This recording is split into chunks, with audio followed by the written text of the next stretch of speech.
The dust kicked up beneath her boots as Fiona MacIntyre trudged the final mile to the Broken Spur Ranch.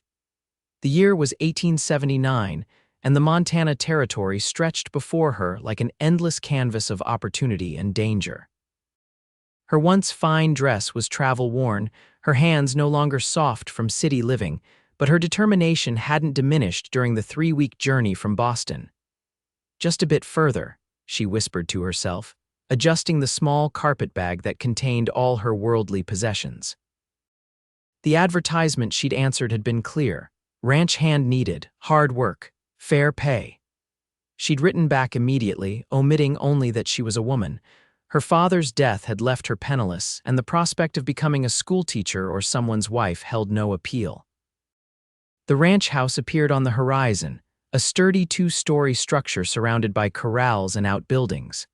As Fiona approached, she noticed a tall figure leaning against the porch railing, watching her arrival with unmistakable intensity. "You lost, madam."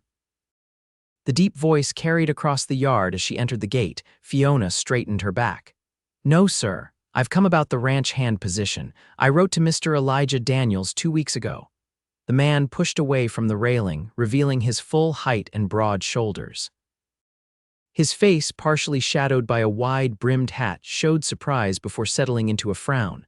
"I'm Elijah Daniels, and I don't recall hiring a woman." Fiona swallowed hard.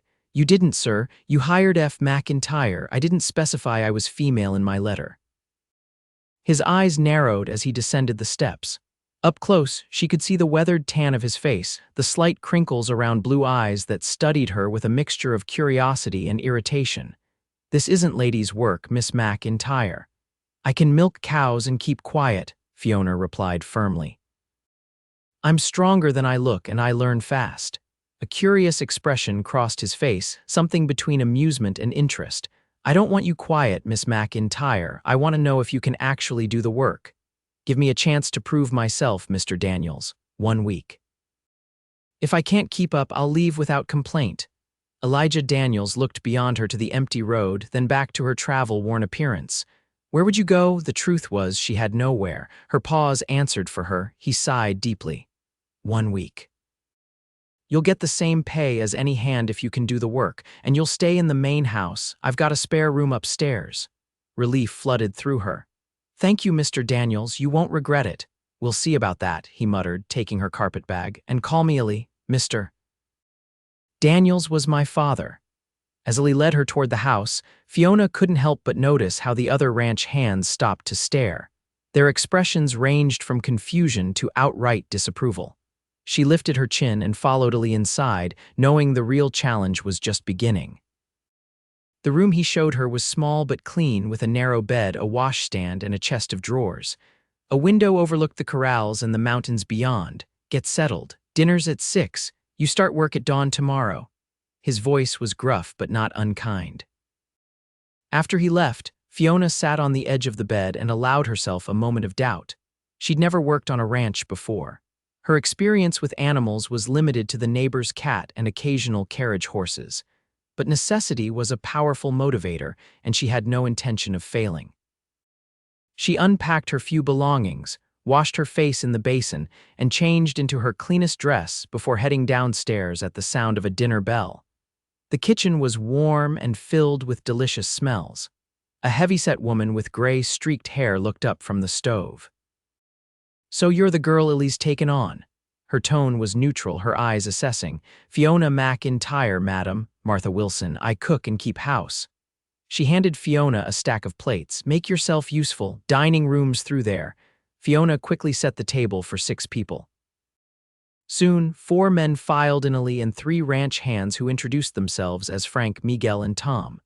Their conversation halted awkwardly when they saw her. "Miss MacIntyre's joining us as a ranch hand," Eli announced. "She's here on a trial basis." Frank, a weathered man in his 50s, snorted. "A woman ranch hand? What next, Eli? Dancing bears?"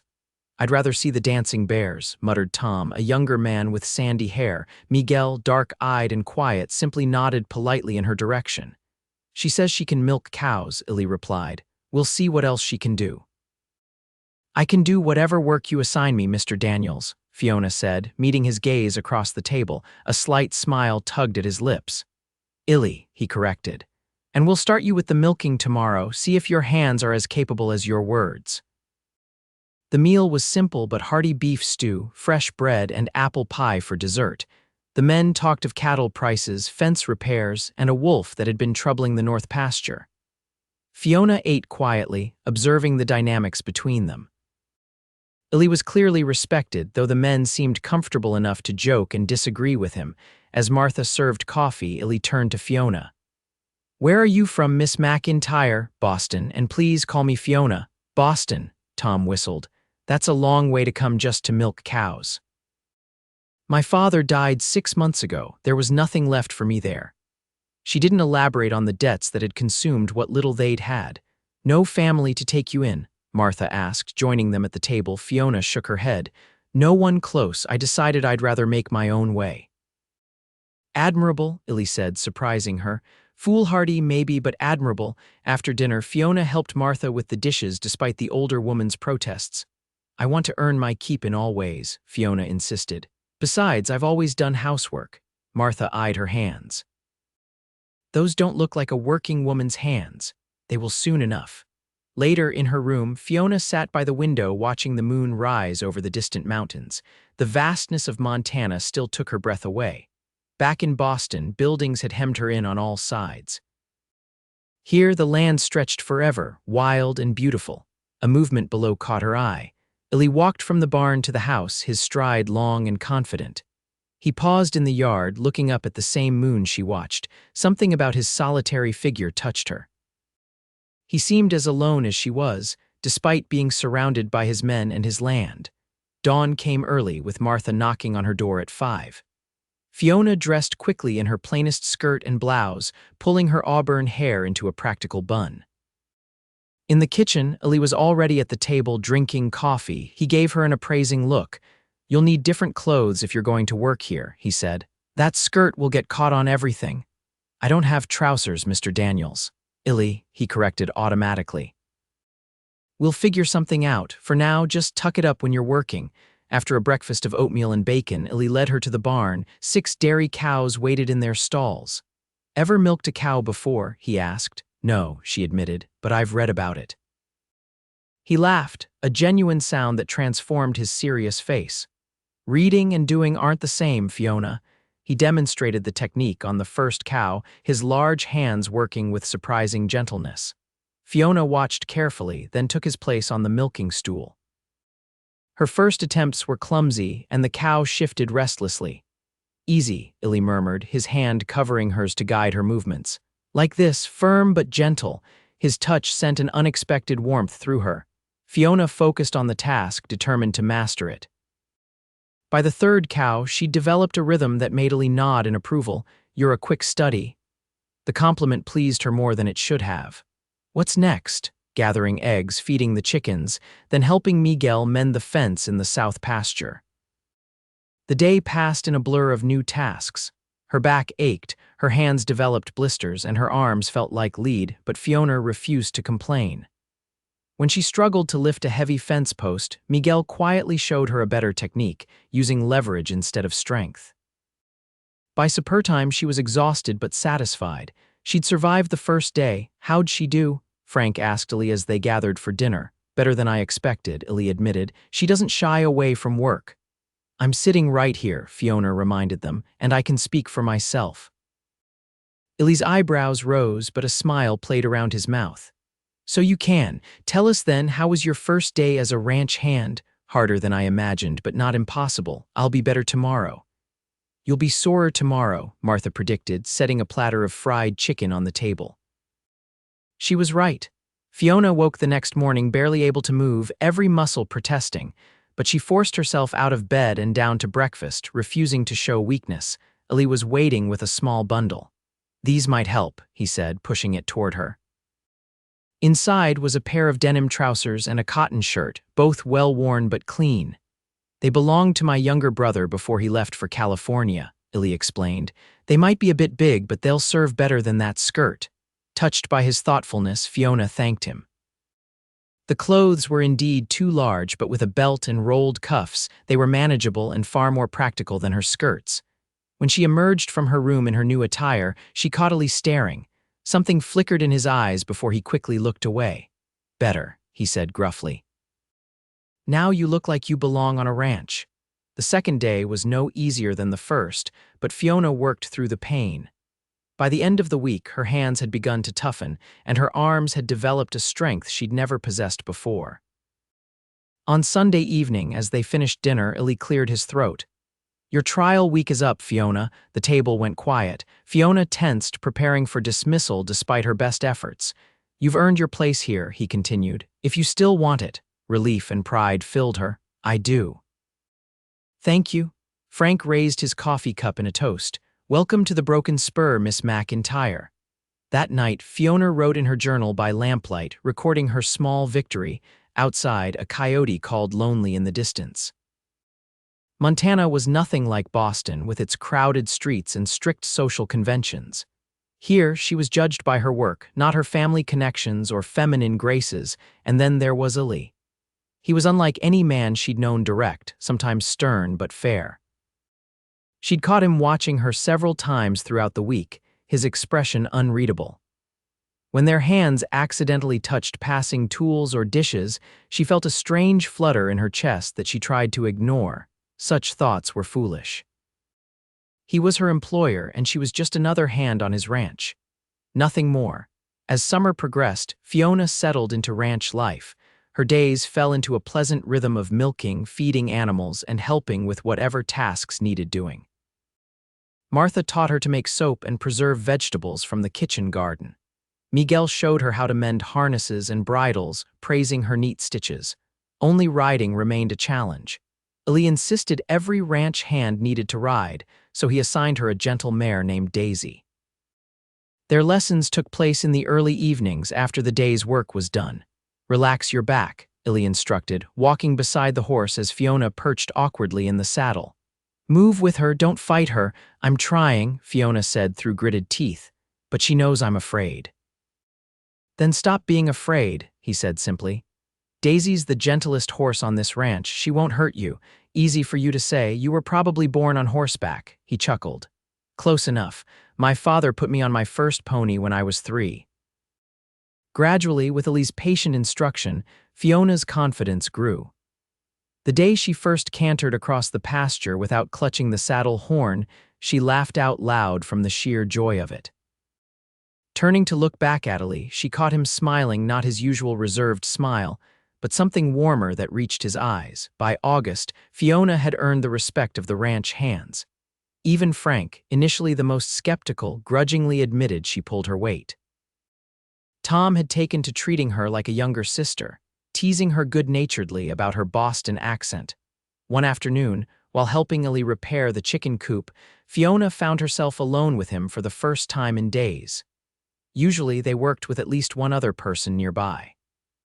"Hand me those nails," he said, holding boards in place. As she passed them to him, their fingers brushed. That familiar flutter returned to her chest. "You've changed since you arrived," he commented, hammering the boards into place. "How so?" "You're stronger, more confident." His eyes met hers. "You don't keep quiet anymore either," Fiona smiled. "You said you didn't want me quiet." "I meant it." He returned to his hammering. After a moment, he added, "You fit here better than I expected." Coming from Eli, it was high praise. "Thank you, I feel at home here now." "Do you miss Boston?" She considered the question.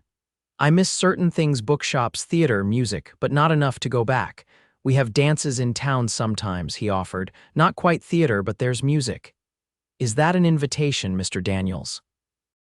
The words slipped out before she could stop them. Eli paused, hammer mid-swing. For a moment, Fiona feared she'd overstepped, but then a slow smile spread across his face. "I suppose it is, Miss MacIntyre." Before she could respond, Miguel called from the barn, needing Eli's help with a sick calf. The moment broken, Eli excused himself, leaving Fiona to wonder if she'd imagined the warmth in his eyes. 2 days later, a supply wagon arrived from town, bringing mail along with provisions.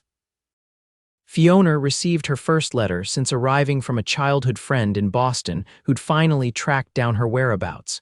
She read it that evening by lamplight, feeling strangely disconnected from the society events and gossip it described.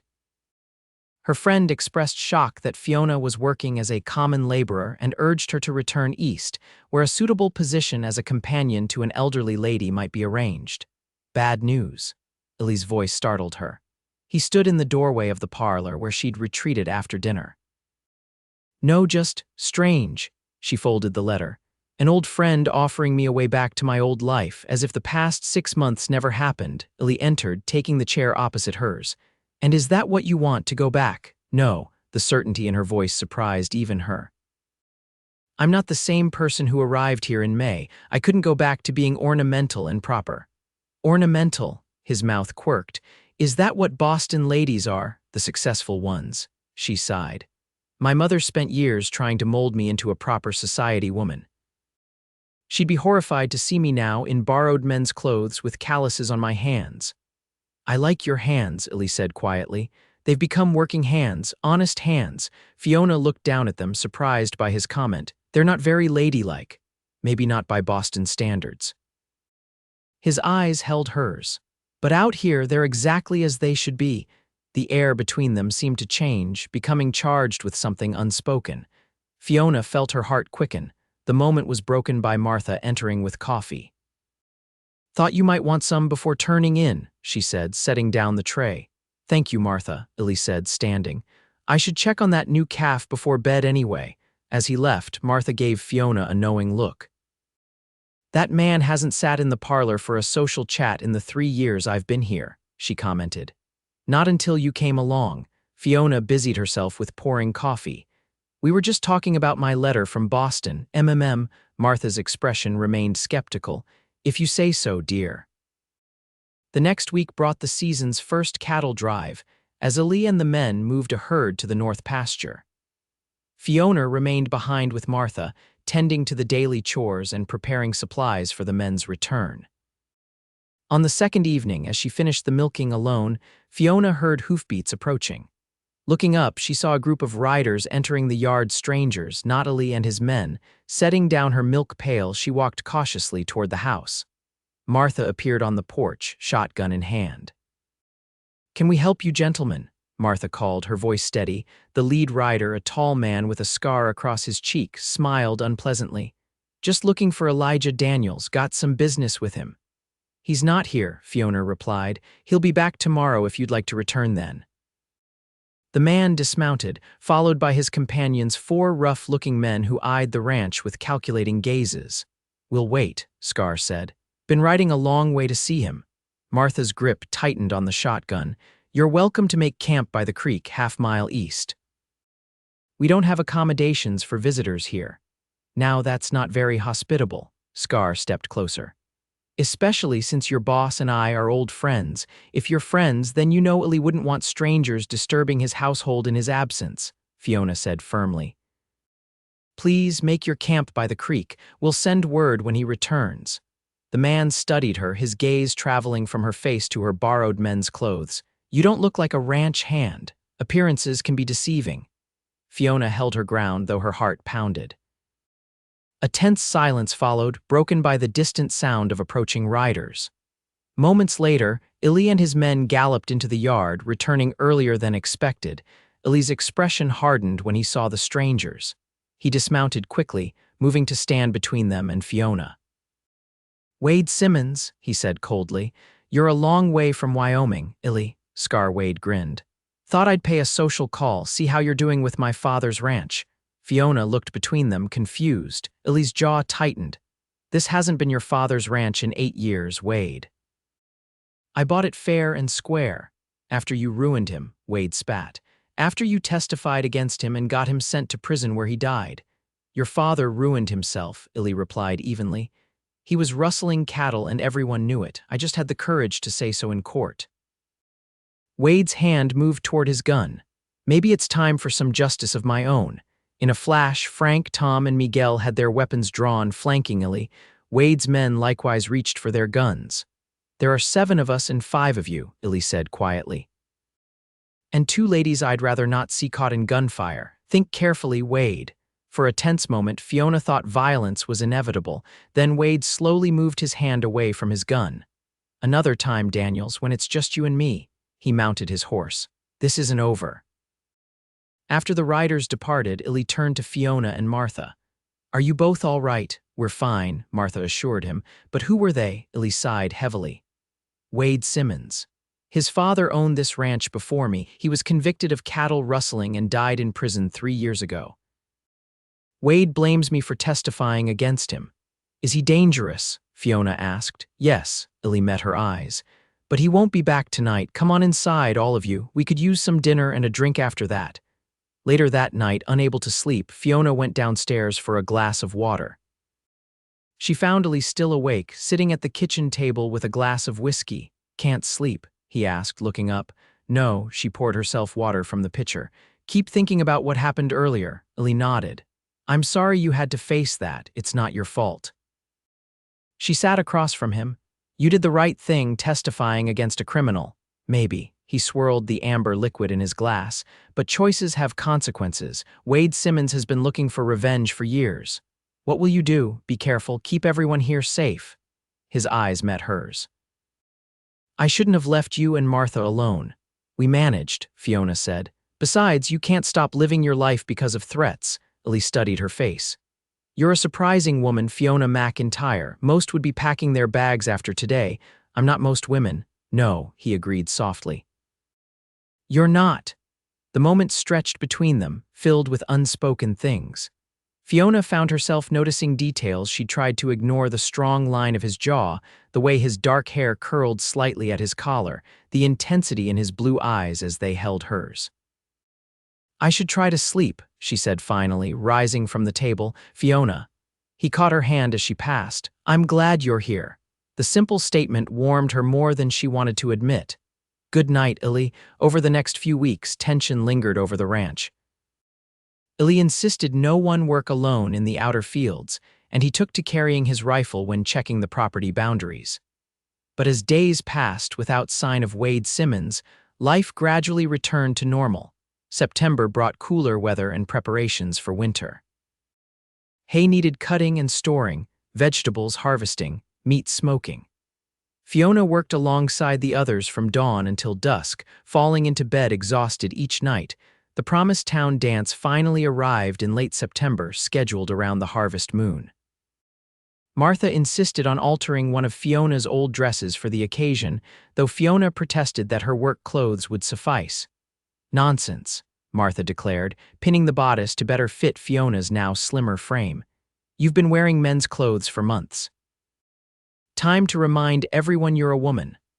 I haven't forgotten, Fiona said dryly. Neither has Eli, Martha replied with a knowing smile. The way he watches you when he thinks no one's looking. That's ridiculous, Fiona protested, ignoring the flutter in her chest.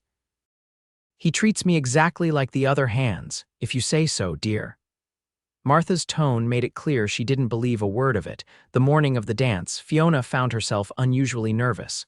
She'd attended countless social events in Boston, but this felt different. There she'd been one face among many proper young ladies. Here, she was the woman ranch hand from the Broken Spur. As evening approached, she bathed thoroughly, washing away the dust and sweat of ranch work. Her hair, usually bound tightly for practicality, she left loose, the auburn waves falling past her shoulders. The dress Martha had altered was a deep green that complemented her eyes. Looking in the small mirror, Fiona hardly recognized herself. When she descended the stairs, Eli was waiting in the parlor. He wore a clean black suit that transformed him from rancher to gentleman. He turned at the sound of her footsteps, and the expression that crossed his face made her heart skip. You look beautiful, he said simply. Thank you. She smoothed her skirt self-consciously. It feels strange to be in a dress again. You look just as fine in trousers, he assured her, then added with a small smile, but this is a nice change. Frank drove the wagon, with Martha riding up front with him. Eli helped Fiona into the back, then climbed in beside her. The night air was cool, stars brilliant overhead as they traveled toward town. Nervous? Eli asked quietly. A little, she admitted. I haven't been to town much since I arrived. People will talk, he warned. They always do. But you have nothing to be ashamed of. I know that, she said firmly. I'm proud of the work I do, he smiled. Good. The town hall was transformed for the occasion, with lanterns hanging from the rafters and autumn decorations adorning the walls. A small band played in the corner, and couples already filled the dance floor. As they entered, conversations paused, heads turned. Fiona felt the weight of curious stares. "There's the Boston lady who works like a man," someone whispered, not quite quietly enough. Ellie's hand settled at the small of her back, a gesture of support that didn't go unnoticed. "Ignore them," he murmured. "Would you like to dance?" His hand was warm in hers as he led her onto the floor. The band was playing a waltz, and Ellie proved to be an accomplished dancer, guiding her smoothly through the steps. "You surprise me again," Fiona said. "I wouldn't have expected a rancher to dance so well. My mother insisted all her sons learn, said it was as important as riding or shooting." A shadow crossed his face. "She died when I was 15. "I'm sorry," Fiona said softly. "My mother passed when I was 12. It changes you, losing a parent so young." "It does." His hand tightened slightly on hers, "makes you grow up fast." As they danced, Fiona became aware of a woman watching them, intently blonde, elegantly dressed, with a calculating expression. "Who is that?" she asked Ellie. He glanced over. "Rebecca Taylor. Her father owns the bank. She doesn't seem pleased to see us dancing." A muscle twitched in Ellie's jaw.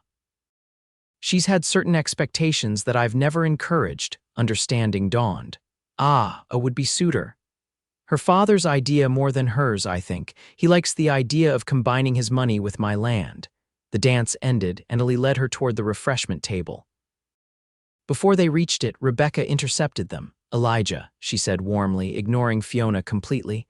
"I was beginning to think you weren't coming." "Rebecca," Ellie nodded politely.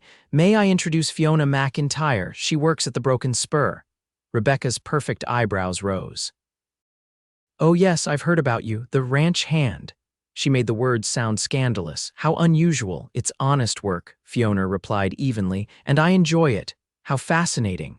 Rebecca's tone suggested it was anything but. "Elijah, I believe you promised me a dance the last time we met." Ellie looked uncomfortable.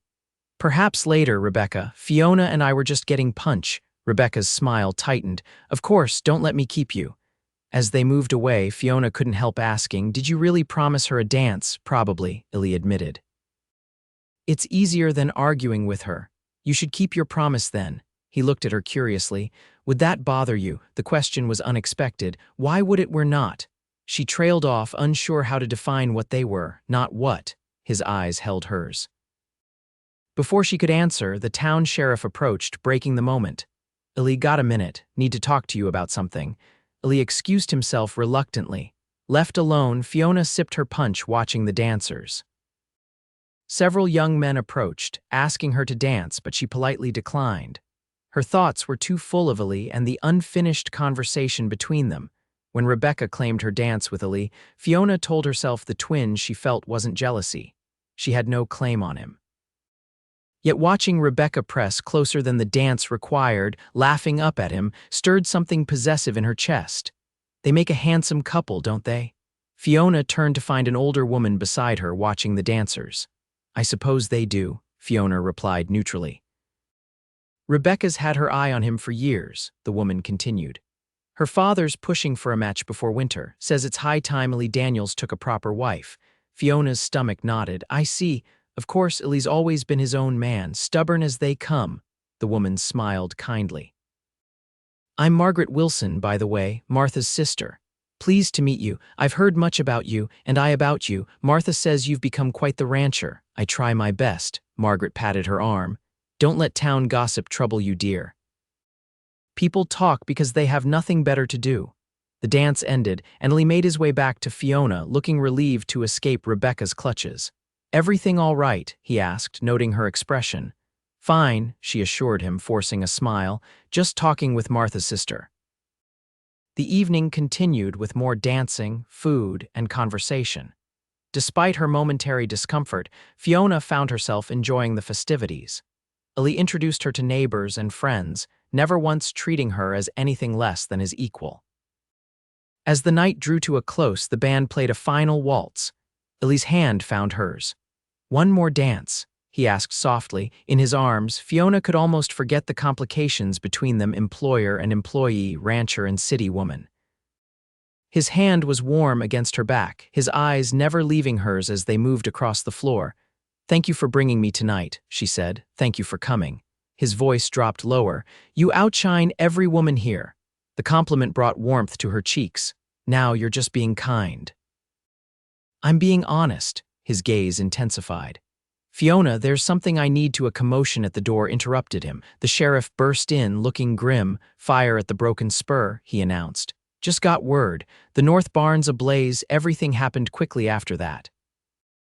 They raced back to the ranch, Eli pushing the horses harder than was safe in the darkness. The glow of flames was visible from a mile away, lighting the night sky with an ominous orange glare. The north barn, where they stored hay and grain, was fully engulfed by the time they arrived. Ranch hands and neighbors formed a bucket line from the well, fighting desperately to keep the flames from spreading to the other buildings. Fiona hitched up her skirts and joined the line, passing buckets without hesitation. For hours they fought the fire, finally containing it as dawn broke. The barn was a total loss, but the rest of the ranch was saved. Exhausted and smoke-stained, Fiona sank onto a bench outside the kitchen. Eli appeared beside her, offering a cup of coffee. "This wasn't an accident," he said quietly, sitting next to her. "Sheriff found tracks leading away." "3 riders, Wade Simmons," she guessed. Eli nodded grimly. "Almost certainly he knew we'd all be at the dance." "What will you do?" "Rebuild and be ready next time." His face was hard with anger and determination. "I won't let him destroy what I've built here." In the days that followed, neighbors came to help clear the debris and begin rebuilding. The community's response touched Fiona deeply. This was what made the West different from Boston. People helped each other without question when trouble came. Eli worked harder than anyone from dawn until well after dark. Fiona worried about him pushing himself too far but knew better than to suggest he rest. Instead, she made sure he ate, bringing food to him when he wouldn't stop for meals. One evening, finding him alone in the half-rebuilt barn, she brought him coffee and bread. "You need to eat," she said, pressing the mug into his hands. "Thank you." He looked exhausted, dark circles under his eyes. "You should be resting. You've worked as hard as anyone. So have you." She sat beside him on a bale of salvaged hay. "Eli, you can't keep going like this. You'll make yourself ill," he sighed, rubbing his face. "I can't stop thinking about how much worse it could have been if the wind had been blowing toward the house." "But it wasn't," she reminded him gently. "We were lucky. This time," his voice hardened. "Wade won't stop, not until he's destroyed everything I care about." The fear in his words struck her. "Then we'll be ready, all of us together." Eli looked at her, something shifting in his expression. "Why did you stay, Fiona?" "After the fire, after Wade's threats, you could have left for somewhere safer." "This is my home now," she said simply. "These people, this ranch, they matter to me." She hesitated, then added softly, "You matter to me." The admission hung between them. Eli set down his coffee and reached for her hand. "When I saw the fire that night," he said, his voice low, "my first thought wasn't for the barn or the hay or the grain. It was for you. I was terrified you might have come back early, that you might be trapped inside." His words sent a tremor through her. "Eli, I've been fighting this for months," he continued, his thumb tracing circles on her palm. "Telling myself you're my employee, that it wouldn't be right, but I can't pretend anymore, Fiona, not after nearly losing everything." Heart pounding, she met his gaze. "What are you saying?" "I'm saying I care for you, more than I should, more than I've cared for anyone in a very long time." Joy bloomed in her chest, but she forced herself to speak the practical concerns. "What about Rebecca?" "I heard her father is pushing for a match." Eli's laugh held no humor. "I have no interest in Rebecca Taylor or her father's money. I never have. And the fact that I'm your employee, that can change," he said softly. "If you want it to." "To what?" she whispered. Instead of answering with words, Eli leaned forward and kissed her. His lips were gentle at first, questioning, then more insistent as she responded. Fiona's hands moved to his shoulders, feeling the solid strength of him as he pulled her closer. When they finally broke apart, both breathless, Eli rested his forehead against hers. "I've wanted to do that since the day you arrived in those ridiculous city boots, claiming you could milk cows," he admitted. Fiona laughed softly. "And here I thought you found me a nuisance." "Oh, you were definitely that too." His smile faded into seriousness. Fiona, I don't know what the future holds. Wade Simmons is still out there, and running a ranch is never easy, but I do know I want you beside me, not as my employee, but as my partner. Are you proposing, Elijah Daniels? She asked, her heart racing. Not yet, he said, surprising her. When I do, it won't be in a half-burned barn while I'm covered in soot, but I'm asking if you might consider it when the time comes. Joy bubbled up within her. I would definitely consider it. He kissed her again, more deeply this time, his arms encircling her completely. Fiona gave herself to the moment, knowing that whatever challenges lay ahead, they would face them together. The barn's rebuilding was completed just as the first snow fell in November. The entire ranch gathered to celebrate with a feast that lasted well into the evening. Sitting beside Eli at the long table, watching the faces of people who had become her family, Fiona felt a contentment she'd never known in Boston. After dinner, while others lingered over Martha's apple pie, Eli asked Fiona to walk with him. They bundled in warm coats and stepped out into the crisp night air. Snow crunched beneath their boots as they walked toward the new barn. I have something to show you, Eli said, leading her inside. The barn was warm from the animals, lanterns casting a golden glow. Eli guided her to a stall where a beautiful chestnut mare stood. This is Copper, he said. She's yours, Fiona gasped. Mine, but Eli, I can't accept. You're not a beginner anymore, he interrupted. You need a proper horse, not old Daisy. Besides, every rancher's wife should have her own mount. Her heart stuttered at his words. Wife, Eli turned to her, taking both her hands in his. I told you I wouldn't propose in a half-burned barn. This one's finished and I've waited long enough. He dropped to one knee in the clean straw, still holding her hands. Fiona MacIntyre, when you arrived at my ranch claiming you could milk cows and keep quiet, I never imagined how completely you would change my life. You've brought strength, laughter, and love to a place that was merely surviving before you came. I can't imagine my future without you in it. His voice deepened with emotion. Will you marry me? Tears filled her eyes. Yes, she whispered. Yes, Eli. He rose and kissed her, his arms lifting her off her feet in his enthusiasm. Copper nickered softly beside them as if offering her approval. I love you, Fiona said when they finally broke apart. I think I have almost from the beginning. Even when I made you muck out stalls, he teased. Even then, she touched his face. You saw me as I really was, not as society said I should be. You let me prove myself. You did more than prove yourself, he said seriously. You showed all of us that strength comes in many forms. They married on Christmas Day, with Martha, Frank, Miguel, and Tom standing witness in the ranch house parlor. The local minister performed the ceremony, and afterward, the entire ranch celebrated with a feast and dancing. As husband and wife, they continued to work side by side, building the Broken Spur into one of the most prosperous ranches in the territory. Wade Simmons made one more attempt at revenge the following spring, but this time the sheriff was ready, arresting him and his men before they could cause harm.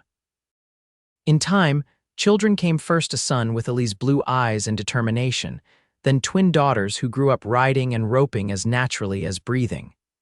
Fiona taught them to read and cipher, to appreciate books and music, but also to respect the land and the animals that sustained them. On their 10th anniversary, Eli gave Fiona a journal bound in fine leather. For your stories, he said, the ones you tell the children at night, they should be written down. Touched, she asked, do you really think they're worth saving? I think everything about you is worth saving, he replied, including the stories you create. That night, after the children were asleep, Fiona sat at her desk and opened the journal. On the first page, she wrote, I arrived at the Broken Spur Ranch in May of 1879 with nothing but determination and the clothes on my back. I can milk cows and keep quiet, I told the stern-faced rancher who met me at the gate. I don't want you quiet, he replied. And so began the greatest adventure of my life. Years passed, the ranch prospered, and their family grew. The Broken Spur became known not just for its fine cattle and horses, but for its hospitality and the remarkable partnership at its heart, a Boston lady who had learned to ride and rope, and the cowboy who had taught her that her voice was the most precious gift she could give him.